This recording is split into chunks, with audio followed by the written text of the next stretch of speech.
Tahu nggak bang, aku tuh langsung lepas sendal lari, sus gitu. Terus kaget kan susternya, karena dari jauh tuh aku udah bilang, sus, kenapa bu, ada apa bu, jangan berisik, kata susternya. Sus, tolong sus, anak saya di ruangan 2008, kenapa anaknya? Rara ya, iya. Aku cerita lah, sus, aku nggak nyaman nih di ruangan itu. Aku bener-bener pingin pindah gitu, terserah, yang penting gak di ruangan itu, aku bilang kayak gitu. Ibu-ibu ini yang barengan sama aku satu ruangan itu bilang gini, sus, saya juga mau pindah, saya nggak mau di sini sendirian. Ya bu, nanti dulu dilihat dulu ya di bed IGD-nya. Nggak apa-apa deh, nggak ditidurin juga, dipakai kursi udah, yang penting saya nggak mau di sini sendirian.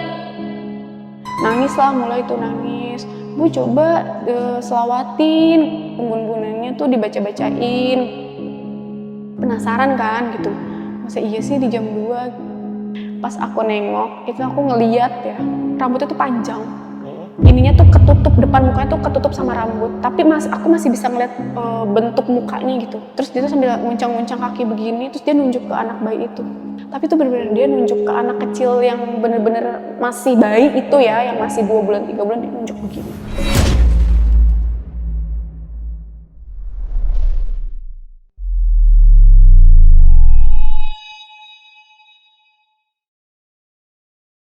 Halo semuanya, kembali lagi di Lentera Malam bareng gue Jamal. Dan hari ini gue kedatangan narasumber nih yang punya pengalaman horor ketika dia ini nemenin anaknya yang dirawat di rumah sakit. Jadi ya itu bakalan ada perasaan yang gimana gitu ya, udah nemenin anaknya sakit tapi malah ngalamin kejadian horor. Jadi yang penasaran ya simak video sampai habis, dan selamat datang di Saksi Misteri by Lentera Malam.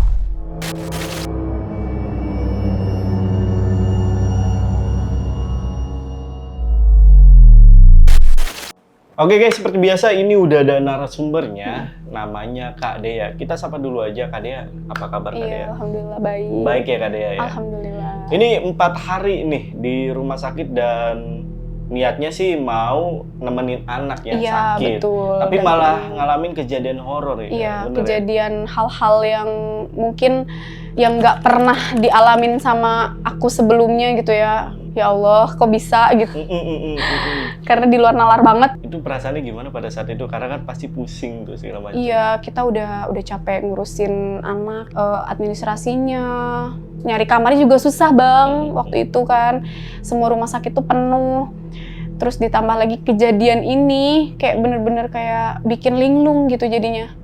Sampai ya ditenangin sama security rumah sakit itu tuh bang. Ya udahlah, emang dianya apes, sayanya juga lagi apes kali, sama-sama apes gitu. Iya. Dan ini tadi Kak Dea ini sempat cerita dikit.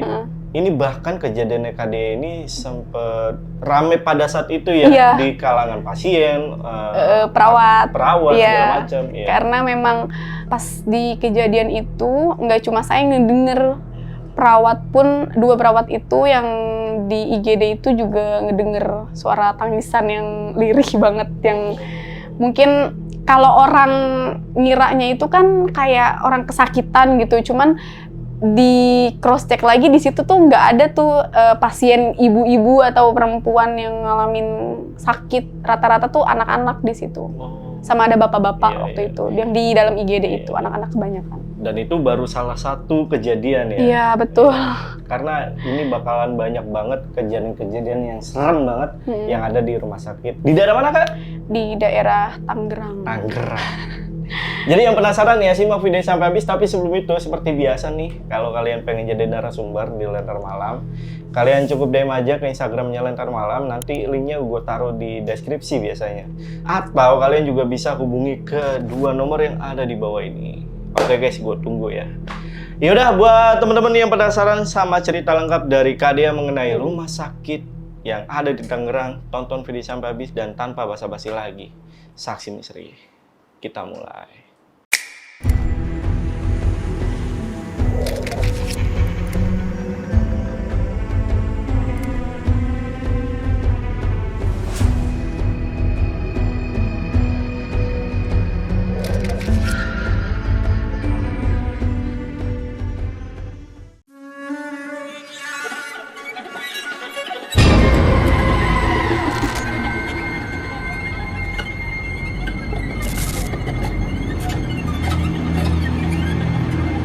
Ini aku ngalaminnya kan di tanggal 28 bulan kemarin. Oke. Anak aku itu yang sulung, dia kan ngeluh sakit perut dari tanggal 20. Dibawalah ke salah satu rumah sakit yang deket rumah aku. Didiagnosanya sih ISK. Cuman memang nggak worry kan, jadi dibawa pulang aja. Tapi ternyata nggak kunjung sembuh nih si demamnya, si muntah-muntahnya, si nyerinya itu. Akhirnya dibawalah ke salah satu rumah sakit yang memang cukup besar ya di daerah Tangerang kota ini. Anak aku ini diperiksa kan, dapat penanganan dari dokter, terus dianjurkan untuk rawat inap. Akhirnya aku setuju lah gitu untuk dirawat. Nah, singkat cerita, aku urus administrasi. Ternyata ruangannya itu kan penuh. Si resepsionisnya ini konfirmasi dulu ke aku.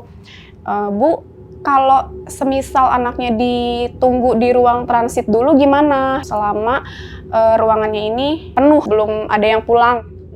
Oh ya udah nggak apa-apa, daripada kan pikiran aku ya tadinya daripada di IGD kita ketemu banyak yang sakitnya macem-macem gitu kan. Tapi aku sempat mikir gini, di ruangan transit ini aku flashback ke belakang ya. Jadi adiknya juga pernah diopnam di rumah sakit itu. Ditaruh di ruangan transit juga. Aku di situ belum ngalamin yang kejadian horor yang kayak gini gitu, tapi kayak ngelihat sekelebatan gitu, suasananya juga beda. Aku tuh mikir gini, sama nggak ya sama yang ruangan transit yang dulu adiknya? Aku nanya dulu, sus maaf, ini di ruangan transit saya sendiri apa berdua ya? Oh 2 bed bu, nanti ada temennya lagi. Jadi aku nggak terlalu parno lah ya. Iya. Karena aku sebelumnya udah punya pengalaman itu. Terus akhirnya ya udahlah aku setuju. Singkat cerita, perawatnya ini siap-siap buat aku sama anak aku dibawa ke atas ke ruang transit itu. Itu adanya di lantai 2 di ruangan. Kok sama ya gitu. Aku udah nggak enak banget nih firasat aku kan, karena pengalaman adiknya nih pas keluar dari lift belok kiri. Nah, itu kan udah ada tulisannya kan ruangan tersebut gitu. Nah, itu kan bentuknya kayak lorong gitu ya, kayak lorong nih kita jalan. Nah, si anak aku ini dapat di ruangan 2008. Itu posisi ruangannya paling ujung pojok banget, mentok lah. Deretannya itu ada pintu, tapi aku nggak tahu itu pintunya kemana, arahnya kemana ya. Di depan ruangan kamar itu ada ruangan juga, cuman kosong, gelap. Aku masuk nih, anak aku, perawatnya masuk. Ketemulah sama ibu-ibu yang udah duluan tuh di situ. Dirapiin sama perawatnya, anak aku dipindahin ke bed. Terus aku ngobrol nih sama ibu-ibunya. Kita ceritalah sakit apa gitu, entah gimana. Ini aku tarik ke belakang dulu ya Kak. Pas begitu aku masuk ke ruangan yang di dalam itu kan lempah kamar rumah sakit itu kan yang putih terang banget ya. Itu ada 5, 1, 2 di tengah, ya kayak gini lah 5 gitu. Tapi tuh hawanya tuh redup, kayak mau mendung gitu, hujan kayak hujan. Aku istighfar aja lah, maksudnya aku udah capek ya, anak aku kan ngurus kayak gini administrasinya nunggu kamar gitu, aku udah capek, aku istighfar aja.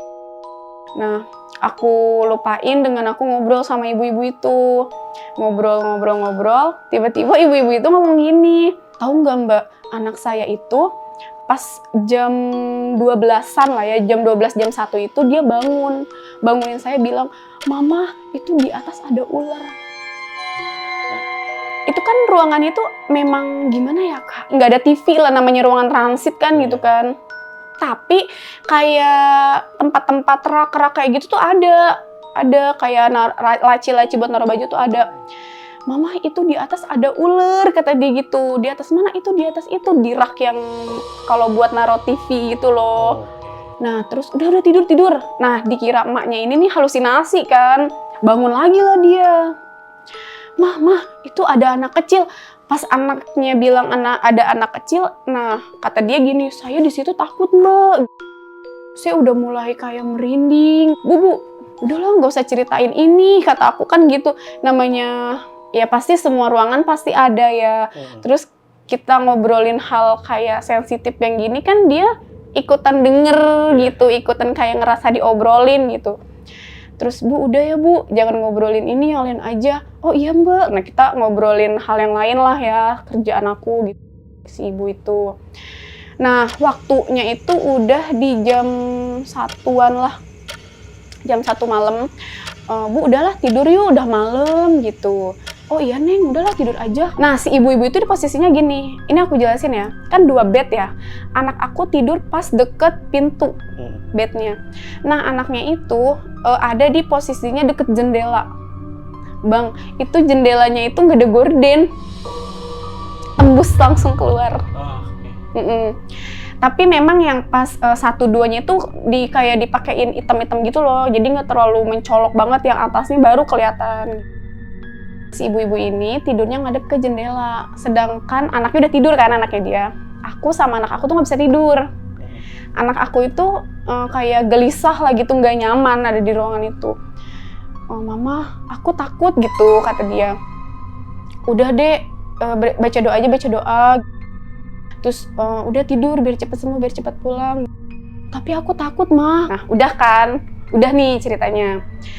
Aku meremin, aku tuh kayak ngeliat di jendela yang deket bed anak si ibu-ibu itu ada yang lewat, warnanya hitam tapi cepet banget, set gitu. Terus aku kayak istighfar gitu ya, baca ayat kursi dalam hati nih, masih bisa dalam hati gitu. Terus anak aku bilang lagi, Mama aku udah nggak enak, perut aku sakit, udah tidur. Aku jadinya emosi kan ya, udah tidur, kamu emang betah di rumah sakit? Nggak lama dari situ, kan jendela yang di deket bed anak aku itu bergerigi gitu loh Kak. Jadi kalau dikena gitu kayak gitu, bunyi. Aku sama anak aku saling kelihatan, karena aku posisinya telentang ini sama anak aku tidurnya. Mama aku takut, perut aku udah sakit nih Ma, udah sakit banget. Aku mau keluar, mau ke perawat bilang anak aku sakit, aku nggak berani. Pikiran anaknya sendiri nanti. Iya, selain itu lorongnya itu kan jauh dari tempat jaga perawat, itu jauh banget, di ujung banget kan. Nah, abis dari situ, aku itu bener-bener jelas banget, aku kan merem gini ya, coba merem, tapi begini lagi, merem begini lagi.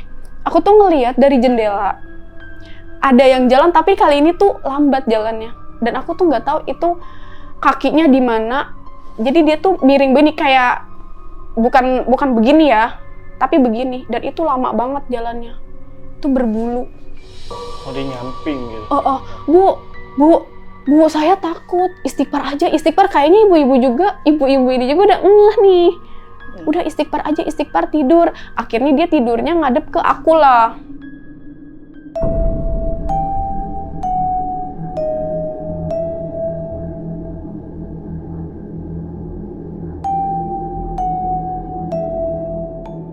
Nah, selang dari situ, aku kan kamarnya deket banget sama pintu buat masuk, sama kamar mandi nih depan. Jadi ini bed, ini pintu kamar mandi, dan ini pintu buat keluar masuk ya. Aku tidur begini, dari pintu kamar mandi itu ada space buat ngeliat ke dalam. Di situ aku ngeliat ada sosoknya tuh kayak, dia tuh kayak pakai bajunya tuh lusuh banget, daster putih. Terus rambutnya tuh gimbal, dia tuh kayak nyamping, berdirinya tuh nyamping. Jadi yang kelihatan tuh cuma area sini sama belakang sini. Tapi aku nggak tahu ya, ngerasa itu energinya kayak serem banget gitu, kuat banget. Sama yang aku lihat pertama yang kayak berbulu tinggi. Terus akhirnya aku udah nggak kuat lah. Yang tadinya baca ayat kursi dalam hati, aku sampai ngucap kenceng banget gitu. Sampai bener-bener merinding, nggak karuan. Bu, tolong. Aku sampai ngomong kayak gitu. Neng, kenapa? Neng istighfar, muji kayak gitu kan.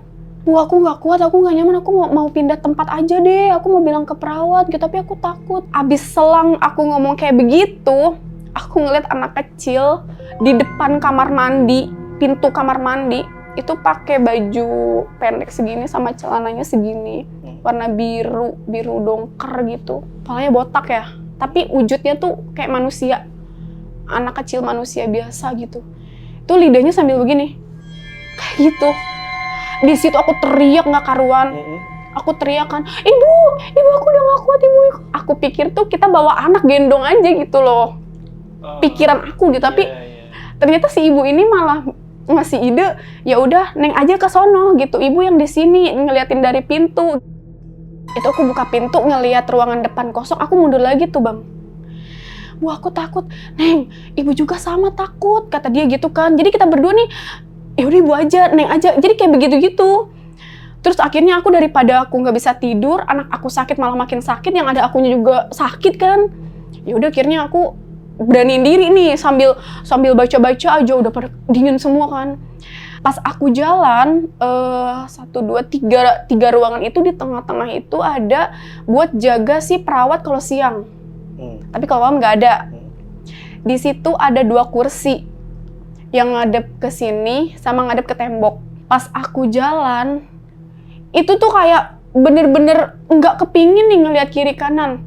Tapi waktu pas aku udah ngelewatin tengah-tengah situ, aku langsung nengok begini, itu ada sosok laki-laki, dia pakai kaos, tangannya begini di meja, tapi dia nunduk begini, itu mukanya pucet banget. Tahu nggak bang, aku tuh langsung lepas sendal lari, sus gitu. Terus kaget kan susternya, karena dari jauh tuh aku dibilang, sus, kenapa bu, ada apa bu, jangan berisik, kata susternya. Sus tolong sus, anak saya di ruangan 2008, kenapa anaknya? Rara ya, iya. Aku cerita lah, sus aku nggak nyaman nih di ruangan itu. Aku bener-bener pingin pindah gitu, terserah, yang penting nggak di ruangan itu, aku bilang kayak gitu. Nah ada suster yang masih muda ya, agak cantik lah dia. Dia langsung notice, kamu lihat sesuatu ya kak? Aku nggak mau cerita di sini, aku bilang kayak gitu, aku nggak mau cerita di sini. Ya udah kak, ini kan ruangan masih pada penuh. Kalau mau nanti kita turunin lagi ke bawah ke IGD. Aku nggak pikir panjang, yang tadinya aku nggak mau di IGD, bodo amat. Yang penting gue rame orang, nggak singup gitu loh hawanya. Yeah. Akhirnya aku juga ke ruangan itu nungguin perawatnya nih. Jadi aku bareng-bareng, nggak sendirian banget. Perawatnya, ibu nggak pakai alas kaki. Saya tinggal, aku bilang kayak gitu. Ya aku takut langsung lari aja. Akhirnya bawa kursi roda. Jadi aku sama perawat ini jalannya rendeng-rendengan gitu loh, beriringan, enggak ini gitu. Terus yang di samping aku, dia megangin aku juga. Dia udah ngeh gitu. Ternyata dia juga pernah melihat si sosok ini, yang cewek ini. Pas banget nyampe di tengah-tengah yang sendal aku tinggalin itu, dia langsung megangin aku begini kan, Bu, tunggu dulu Bu, gitu. Iya, saya juga mau ngambil sendal, saya mah notice ke sendal, tapi dia nengok ke arah kiri itu. Terus dia langsung jalan lagi kan, Rara ayo pindah yuk ke bawah gitu kan. Nah, anak aku udah nangis.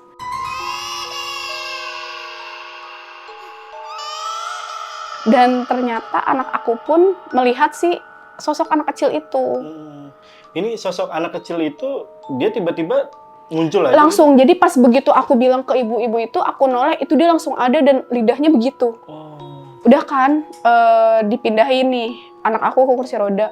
Ibu-ibu ini yang barengan sama aku satu ruangan itu bilang gini, Sus saya juga mau pindah, saya nggak mau di sini sendirian. Ya Bu, nanti dulu dilihat dulu ya di bed IGD-nya. Nggak apa-apa deh, nggak ditidurin juga, dipakai kursi roda, yang penting saya nggak mau di sini sendirian. Nah tapi si suster yang mungkin dia agak berani ya, yang dorong anak aku tuh, dia bilang gini, emang lihat apa?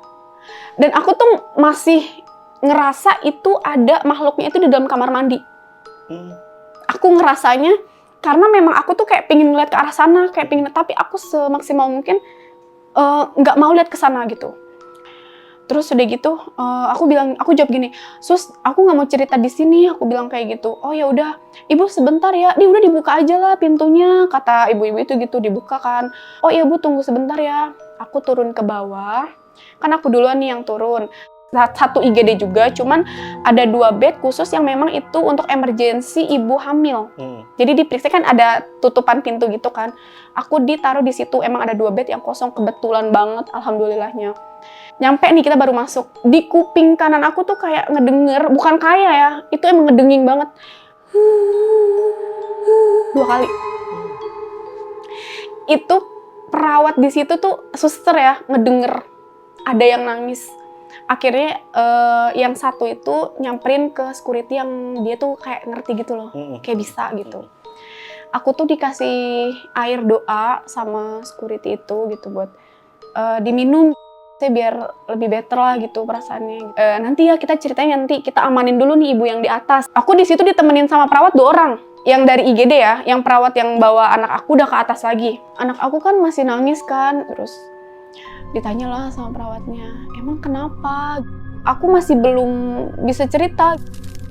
Aku justru ngebayanginnya itu yang si perempuan sama yang si bapak-bapak yang pucat itu loh. Meskipun yang lebih serem, yang lebih jelas mukanya kelihatan anak kecil itu, tapi aku lebih ke trigger yang si mbak-mbak itu. Iya. Terus udah kan nih, si ibu-ibu ini datanglah nih.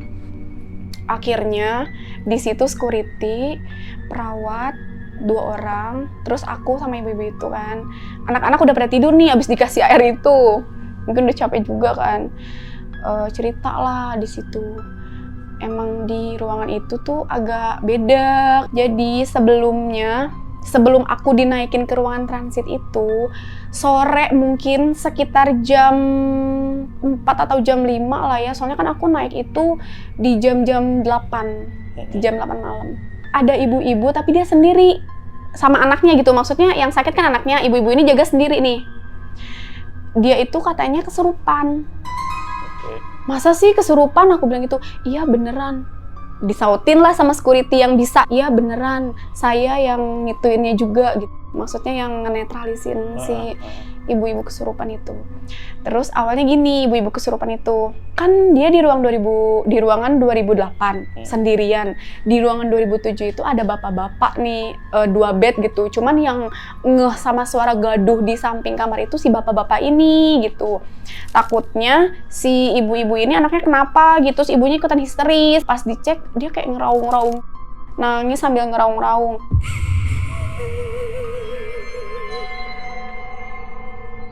Nah, si bapak-bapak ini mau nyamperin ke ruangan perawat ya, yang ada beberapa perawat di situ.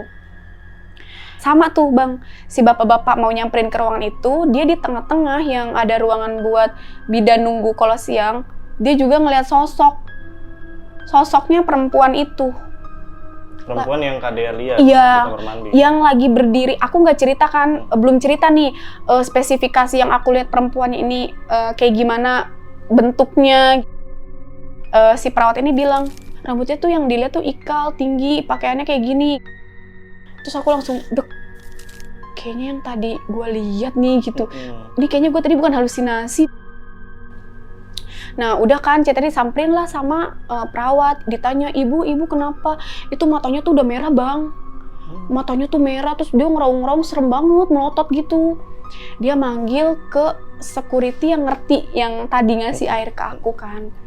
Nah diobatin lah, maksudnya dinetralisir sama dia gitu. Akhirnya dia dipindahin ke ruangan yang memang bener-bener aman nih. Terus pas ditanya ke ibu-ibu itu kan udah agak baikan lah ya gitu, udah bisa dijak ngobrol. Ditanya sama security ini, emang ibu lihat apa? Jadi posisinya itu anaknya kan tidur nih Bang, dia main HP. Nah pintu kamar mandi itu tuh kayak ada yang ngedorong gitu loh Bang, kayak ada yang ngedorong. Sedangkan itu kan handle-nya ternyata dalam handle-nya tuh emang nggak berfungsi Bang, nggak bisa dicetrek-cetrek. Aku nggak tahu kalau itu nggak berfungsi, malah ada yang mainin gitu. Pas dia lihat ke arah situ, dia kan nengok begini, kan kamarnya dia yang deket jendela kan, tempat tidurnya. Pas dia nengok begini, itu bener-bener tinggi, rambutnya tuh gimbal, berantakan banget, serem banget. Ini matanya tuh kayak mau keluar gitu loh Bang, yang hitamnya mau keluar. Terus pas dilihat tuh kayak dari sini sampai ke matanya tuh dia tuh kayak orang marah, nggak terima gitu. Nah dari situ tuh dia katanya udah nggak inget apa-apa. Gitu. Barulah aku cerita kejadian yang aku lihat, yang lewat di jendela ke security itu. Yang aku ngedenger suara krek-krek-krek, aku ngelihat anak kecil di depan pintu toilet. Terus aku barulah cerita yang perempuan yang rambutnya gimbal. Terus perawat langsung bilang, salah satu perawatnya bilang gini, kayaknya emang ini deh yang usil. Ada yang lihat anak kecil beberapa kali, tapi memang dia nggak ganggu Bang. Ini OB juga sering nih katanya. Jadi pas waktu dia mau nge-wiper lorong itu, ada anak kecil nih jalan. Dia pikir kan pasien, emang itu kan khusus anak-anak kan, ruangan khusus anak-anak. Dia ikutin, pas dia buka itu berhentinya di kamar 2008, yang mana itu kamarnya kosong. Iya. Ya, terus dia langsung ke, aduh, kan ini kosong, saya belum ada yang nempatin gitu, dan emang gak ada bednya juga bang, itu ruangan kosong, gelap. Terus udahlah, akhirnya setiap OB jaga di situ atau bersih-bersih itu pasti 2 orang. Terus udahlah, kita tanya nih ke ibu-ibu yang di samping aku. Emang ibu lihat apa? Saya emang nggak ngeliat apa-apa. Tapi saya tuh ngedenger 2 kali ada orang yang mukul-mukul kayak dia ngituin bangunan rumah gitu loh. Kayak ada yang kerja gitu. Di atas, logikanya di atas itu ruangan ICU bang. Yang ruangan ICU itu yang mana kayak sunyi, hening, tenang gitu kan. Dia di atas tuh kayak ada yang ketok gitu. Jadi aku sama dia ini beda nih. Beda, aku ngedengernya apa, ngelihatnya apa, dia ngedengernya itu gitu. Terus anak saya juga sama, kata dia gitu. Ngelihat anak kecil waktu itu. Tapi saya pikir tuh dia tuh halusinasi, kan panas badannya. Jadi nggak terlalu diiniin lah, tapi pas mbak-mbaknya ini ngomong, bu takut, udah gitu mujinya kenceng banget lagi, kan saya jadinya takut. Ya udah nanti dinetralisir lah sama security-nya itu kan. Terus nggak lama, 30 menit lah security-nya dateng ke ruangan itu lagi. Udah enakan belum gitu, soalnya ngelihat ke saya nih pucet kayak orang linglung. Kalau iga saya jarang, mungkin kesurupan juga kali. Saya tuh yang kebayang-bayang sampai sekarang juga, dari bentuk rambut sampai sini aja. Karena ya emang bener-bener yang saya tegesin itu kelihatan rambutnya itu, ya Allah bang, berantakan banget. Berantakan kayak orang, gimana, kita nggak pernah, jarang keramas lama banget, gimbalnya kayak gitu.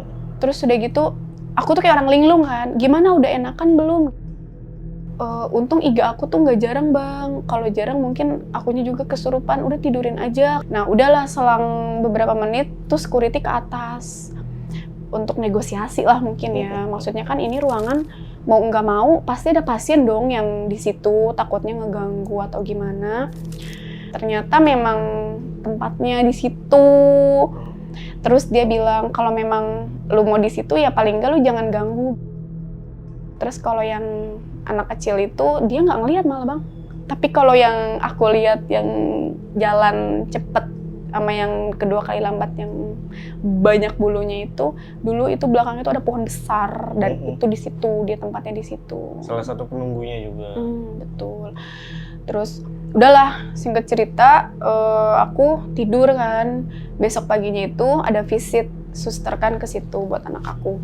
Nanti pindah ya Bu ke ruangan rawat inap biasa. Oh iya, jam 10 pagi kita naiklah ke atas ke ruangan rawat inap. Itu pun kita ditaruhnya di kelas 3. Karena kelas 2 penuh, kelas 1 penuh. Itu kan ada 6 bed nih Bang.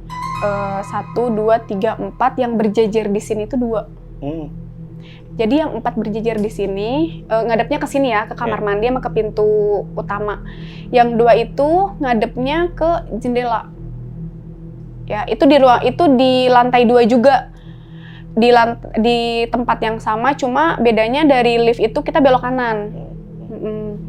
Masuklah ceritanya, itu di ruangan 2021.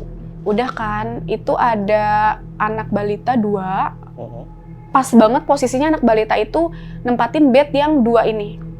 Yang lainnya itu udah SMP sama SD karena dia udah cukup besar gitu kan. Itu pada kena DB semua kan di situ. Terus dia ceritalah ibu-ibu yang ini nih, yang anak kecil sesak napas itu. Sakit apa gitu, cerita-cerita. Ini setiap jam 2 malam tuh pada nggak bisa tidur. Yang balita doang. Tapi yang lainnya pada bisa tidur kan, maksudnya kita nggak enak gitu ya, takutnya ganggu. Mungkin aus kali, iya Neng kali ya gitu, soalnya kan diminumin susunya itu diperjamin gitu loh Bang, 3 jam sekali minum biar nggak sesek. Iya. Ini aku ceritain dulu ya, jadi seberang ruangan aku itu tempat bersalin. Jadi kayak mungkin yang operasi sesar atau ya pokoknya tempat bersalin lah ya. Kan bentuk bangunannya itu retel L gitu. Oke. Aku kan maksudnya udah nggak mikirin inilah ya yang omongan ibu-ibu tadi. Oh ya bang, itu jendelanya juga nggak ada tirainya bang. Sama. Nggak tahu emang sengaja konsepnya begitu atau gimana. Cuman kalau yang ada kan dia ada beberapa cabang ya di kota tersebut. Itu tuh ada tirainya gitu loh, maksudnya rapi lah gitu. Khusus di situ doang nggak ada? Iya. Oke. Nah, aku itu di malam pertama ya, aku memang ngedenger ini bayi nangis. Awalnya bayi yang ngobrol sama aku nih, ibu-ibunya nih, itu usianya sekitar 3 bulanan lah ya. Yang ini nih, balita yang ini. Kalau yang di sebelah kiri aku ini udah cukup besar, mungkin sekitar 9 bulanan, 10 bulan gitu. Dia nangis nih, dia dulu nangis. Aku sempat kayak ngelihat. Nah, itu salahnya juga ya. Harusnya kan maksudnya kalau anak nangis kan disalawatin sambil digendong gitu. Ya kan? Atau enggak dipupuk tuh. Nah, dia tuh kayak iya cep gitu. Jadi suara dianya juga berisik tuh maknya gitu. Kan iya kan cep gitu kan enggak. Masa dia enggak ngerti ya gitu. Kan yang paling bener tuh disalawatin gitu ya sambil salawat gitu. Enggak lama nih yang balita ini juga ikutan nangis, Bang. Ikutan nangis, anak aku kebangun pengen pipis nih ceritanya. Nah, ini di malam pertama aku di ruang rawat inap ya. Masuklah ke kamar mandi, Bang. Di situ anak aku pipis kan. Kita baru masuk nih ke dalam kamar mandi. Itu ada 2 kamar mandi. Yang satu sama kedua, tapi yang kedua ini nggak pernah dibuka, katanya nggak pernah dipakai. Nggak tahu kenapa. Masuklah kita, baru masuk itu lampu brep gitu. Mati. Brep. Terus nyala lagi, brep gitu. Abis kedua kali nyala, terus mati nih, bener-bener mati. Anak aku teriak dong, jangan teriak. Aku bilang kayak gitu, ntar pada bangun kasihan. Nah, aku kan keluar nih, maksudnya mau ngecek nih, apa yang dalam juga mati. Kan kayaknya nggak mungkin ya rumah sakit tuh mati lampu gitu. Atau mungkin konslet, aku lihat di stop kontaknya itu posisinya nyala. Nah, pas aku nengok, buka begini aku nengok langsung blub nyala lagi. Akhirnya itu anak aku pipis, pintunya mau aku tutup. Terus udah kan tidur lagi nih kita. Nah subuh itu kan pada sholat nih. Nah aku nanya, semalam nangis ya Bu? Iya, ini udah beberapa hari ya di sini. Kan duluan ibu-ibu itu kan. Kata dia setiap jam 2 kok, pas jam 2 gitu. Pokoknya mulai 1:30 klimaks kejernya itu sampai gemeter, bayi nangis gemeter gimana sih? Kan antara lapar sama sakit dong bayi itu. Kata dia, itu tuh di jam 2 nangis terus kayak gini, kata dia. Ya udahlah biarin aja gitu. Nah, udah nih, nggak ada apa-apa tuh, berjalan lancar sampai malam, nggak ada apa-apa juga gitu. Mulai tidur lagi. Di jam 1 aku tuh mau pipis nih gantian. Terus aku pipis lah di kamar mandi gitu. Ya aku numpang-numpang gitu, takutnya kan kayak kejadian yang pertama itu kan takut juga kan sendirian. Tapi nggak aku tutup, maksudnya nggak aku kunci gitu, aku tutup doang. Jadi kalau ada apa-apa kan aku bisa langsung lari.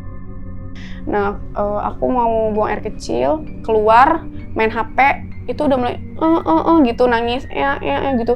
Nangis lah, mulai itu nangis. Bu coba selawatin, bun-bunannya tuh dibaca-bacain. Terus, oh iya, kata dia gitu kan. Nah, terus dia langsung tuh, kenapa nggak dari kemarin kan? Iya. Mulai nih disambut sama yang balita yang samping gitu, nangis juga, bener-bener kayak, kalau yang ini udah bener-bener kerepotan banget tuh, dia karena udah ngamuk-ngamuk kan. Penasaran kan gitu, masa iya sih di jam 2? Terus aku kan, posisi tempat duduk aku kan tadinya kan ngarah ke anak aku ya. Aku pindahin nih posisi bangkunya sambil nge-charge HP kan. Aku jadinya ngadep ke jendela. Deket charger HP itu. Pas aku nengok, itu aku ngeliat ya, rambutnya tuh panjang. Ininya tuh ketutup, depan mukanya tuh ketutup sama rambut. Tapi aku masih bisa ngeliat bentuk mukanya gitu. Terus dia tuh sambil nguncang-nguncang kaki begini, terus dia nunjuk ke anak bayi itu. Di mana posisinya? Di atas tempat yang buat bersalin itu. Jadi kan dia tuh kayak ada dakan gitu kan, dak atasnya itu. Dia duduk di situ. Itu aku nggak pakai mikir panjang, aku langsung ngomong, Bu, minta pindah aja deh. Aku bilang kayak gitu kan, minta pindah kamar atau enggak minta pindah posisi tempat tidurnya. Ini jangan ngadep begini. Nah, suaminya yang di samping ini langsung ngeh. langsung ngeh mungkin diganggu gitu. Dia nyalain semua lampu, terus ada ibu-ibu, "Pak, jangan dinyalain. Namanya juga kan ruangan bersama, Bu," digituin kan sama bapak itu. Terus udah gitu dinyalain semua lah ya, terus dibaca-bacain, terus aku juga sambil istighfar gitu, jir aku juga takut ya, langsung lemes gemeter gitu. Anak aku tuh untungnya tidur kan, ada perawat lah yang datang pas mau ngasih susu, si anak kecil yang nangis itu masih belum berhenti loh bang, masih nangis sampai gemeter gitu. Perawatnya ngomong ini, "Adek, bobo ya, bobo, terus bisa nggak sih itu bednya dipindah aja, kasihan," gitu. Mungkin si perawat ini tuh kayak ngenotit juga omongan aku, "Iya, besok pagi ya dibenerin," gitu. Itu sosoknya itu masih ada di situ. Kalau pas aku lihat, terus aku nengok ke sini, bapak-bapak nyalain itu masih ada. Tapi begitu aku baca sedikit-sedikit ayat gitu, ayat-ayat pendek, pas aku begini lagi itu udah nggak ada. Udah nggak muncul. Udah nggak ada. Tapi itu benar-benar dia nunjuk ke anak kecil yang benar-benar masih bayi itu ya, yang masih 2 bulan, 3 bulan, dia nunjuk begini. Dia nunjuk begini. Berarti kan itu mah kayaknya orang yang maaf ya, meninggal di situ. Yang cewek yang nunjuk itu karena dia langsung wujudin kayak gitu loh, nampakin bener-bener, dan itu mungkin dia udah lama gitu. Nah, Kak Dea sempet tahu gak kalau sosok yang nunjuk itu kenapa ya? Apa itu sosok penunggu yang ada di situ atau gimana? Jadi kan pas di ruangan transit itu bermasalah, terus aku dipindahin ke IGD itu kan geger lah ya, dari security, dari cleaning service, office boy. Waktu pas ada cleaning service yang bersihin ruangan rawat inap anak aku tuh, dia nanya gitu ke aku awalnya, "Emang di situ lihat apa?" Aku lihat tuh di atas dakan ada perempuan, rambutnya panjang, agak nutupin muka depan. Itu juga pernah dilihat sama OB. Terus, "Emang kenapa ya?" "Itu tuh yang meninggal pas waktu ngelahirin," kata dia gitu. Udah lama itu? Ya mungkin udah lama. Terus udah gitu, dia bilang kayak gini, "Emang waktu pas ngelihatnya kapan?" OB-nya itu kan, "Ya itu pas yang anak kecil nangis itu jam 2-an, ya jam 2-an lewat lah." Terus, "Iya ya berarti bener yang kita lihat ini beneran emang ada." Terus memang kalau yang lebih kuat, yang lebih usil itu eksistensinya yang rambut gimbal itu, karena perawat juga pernah lihat. Bang, inget nggak yang aku tadi cerita, saya nggak nyaman di ruangan ini, ada satu perawat yang ngenotin. Emang lihat apa? Itu dia pernah ngeliat, tapi dia posisinya itu di tempat jaga para perawat yang di tengah-tengah yang aku ninggalin sendal itu. Dia juga ngeliat si perempuan yang rambutnya gimbal, berantakan itu di situ. Kalau untuk sosok perempuan yang gimbal itu dari mana dia? Itu dia nempatin bener-bener tempatnya itu di situ ya, di ruangan 2008. Banyak banget nih yang nyaksiin gitu, yang ngalamin, kayak perawat, OB, terus ada pasien, keluarga pasien yang ngeliat. Itu kalau keluarga pasien sama perawat itu ngelihatnya di ruang tunggu yang kalau siang perawat jaga. Itu lihatnya di situ. Tapi kalau OB itu dia pernah kayak nampakin di lorong, terus di ruangan itu gitu. Iya, beda sama yang rambutnya lurus itu. Yang nunjuk itu. Iya. Tapi memang yang paling serem itu yang gimbal itu ya? Iya, itu kuat banget sih, soalnya dia emang bener-bener bisa sampai masukin ke ibu-ibu itu gitu. Dan ditanya pun gitu sama security pas waktu kemasukan itu ya, kan ditanya, "Ini siapa? Maunya apa? Jangan ganggu." Dia cuma nangis sama ngeraung-raung. Dan kayak ngerintih gitu loh. Soalnya yang aku denger nangis, itu yang ngedenger aku nangis nggak cuma aku loh. Perawat yang di IGD juga ngedenger. Itu ngedenger. Karena lirih banget kan, kayak orang nangis sakit. Beda sama kita nangis, kayak nangis biasa gitu. Nangisnya nahan sakit, lirih gitu. Perawatnya ngedenger, akhirnya geger lah itu satu IGD. Terus kan dari tutur security ini ya, kan waktu pas di bawah di IGD itu dia bilang mau netralisir ruangan gitu untuk negosiasi nih. Jadi dia itu memang meninggal di rumah sakit tersebut, tapi memang sudah lama ya kondisinya. Waktu negosiasi buat jangan di sini. Kalaupun memang lu nggak bisa pindah dari sini, ya lu jangan ganggu yang memang masih membutuhkan ruangan ini. Dia tuh kayak marah gitu loh bang, ruangannya rame, ada yang nempatin gitu loh. Dia tuh kayak nggak seneng. Makanya yang dia lihat ibu-ibu yang sebelum kesurupan, kan ibu-ibu sempet noleh gini. Nah dia itu ngelihat dari raut alis sama matanya itu kayak emang nunjukin dia tuh nggak mau gitu, dia tuh marah. Iya, soalnya emang beda bang. Ruangan transit yang lain sama yang itu beda.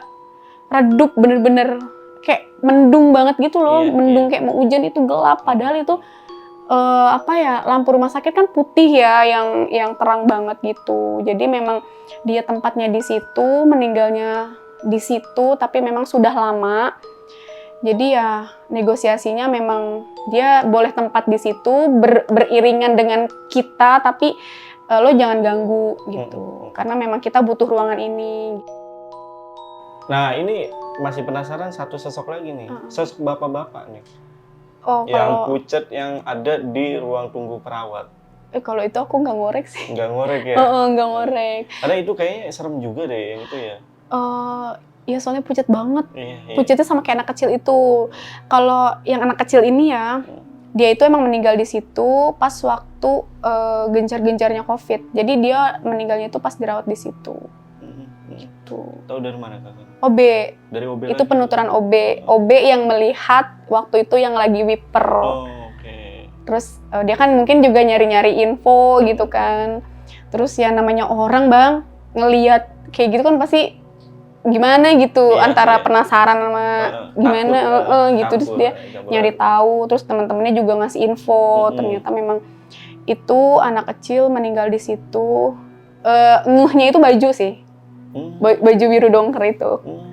Karena dulu ada pasien anak-anak yang meninggal di situ pas COVID, karena COVID gitu. Karena memang ya bang, di ruangan yang lorong itu tuh dulunya bekas dijadikan tempat ruangan isolasi ketika COVID gitu.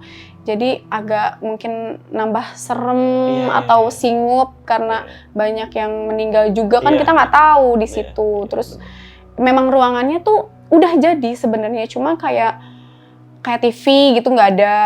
Terus kayak kulkas kayak gitu tuh kayak nggak ada gitu. Belum lengkap fasilitasnya. Iya, fasilitasnya memang belum lengkap gitu. Terus aku tanya, emang itu ruangannya emang belum jadi ya? Aku kan nanya kayak gitu.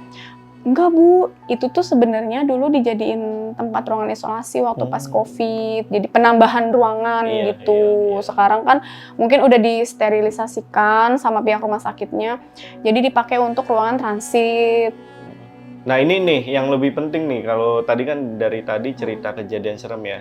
Tapi kondisi anak pada saat itu sembuh kan? Udah alhamdulillah membaik sih. Jadi perawatannya memang di situ cukup intens ya buat pasien-pasiennya. Ini ada kejadian epic lagi sih bang. Nah jadi kejadiannya itu pas waktu anak aku kan mau pulang besoknya nih. Nah aku nih jenuh kan di ruangan. Itu kejadiannya jam 11 siang. Aku keluar. Aku kayak jalan-jalan tuh, sempat lihat-lihat ruangan yang itu kan, yang di 2008 itu. Terus aku balik lagi lah ke kamar anak aku. Cuman aku berhenti dulu, sempat ngobrol sama security. Terus maksudnya aku mau foto lah gitu, iseng gitu loh, maksudnya iseng, ketangkep gak sih? Jadi pas aku foto, nih aku iseng foto, itu di kamera ketangkep ada sosok, tapi pas di kebawahin gini kameranya, itu nggak ada. Sampai aku manggil security dong. Itu kan security perempuan ya, bu lihat deh, itu ada orang nggak ada, coba lihat di HP saya gitu. Astagfirullahaladzim bu, baca doa aja ya, kata dia gitu. Nah si security itulah mungkin dia kayak nge-HT gitu kan. Akhirnya ada 2 security naik, mungkin itu dia mikirnya ada apa gitu, dan ruangan itu kan mungkin nggak pernah kejamah juga kan. Dicek nih sama security, nggak ada, emang nggak ada orang. Dan di ruangan 2008 juga emang belum diisi. Mungkin Kak Dea nih ada pesan dari cerita yang Kak Dea tadi sajikan ke teman-teman mungkin. Pembelajarannya dimanapun kita berada tetap kulonun, maksudnya tuh assalamualaikum, permisi, karena kan kita nggak tahu ya di tempat itu dulunya apa. Betul. Gitu, terus kita dudukin di tempatnya dia, terus dianya nggak seneng gitu. Jadi yang penting tuh jaga tata krama aja dimanapun, karena kita udah permisi pun kadang suka ada apesnya aja kan ke kita, itu aja sih. Sama satu lagi tambahan mungkin buat teman-teman perempuan khususnya yang punya anak, jangan cuma dicep. Iya betul. Tapi diselawatin tuh. Salawatin. Ya namanya kita itu kan keyakinan kita sendiri. Iya, jangan cuma cep. Aduh. Mas gitu doang. Baca doa. Ya udah, gue Jamal dari Lentar Malam dan Kak Dea izin pamit. Bye.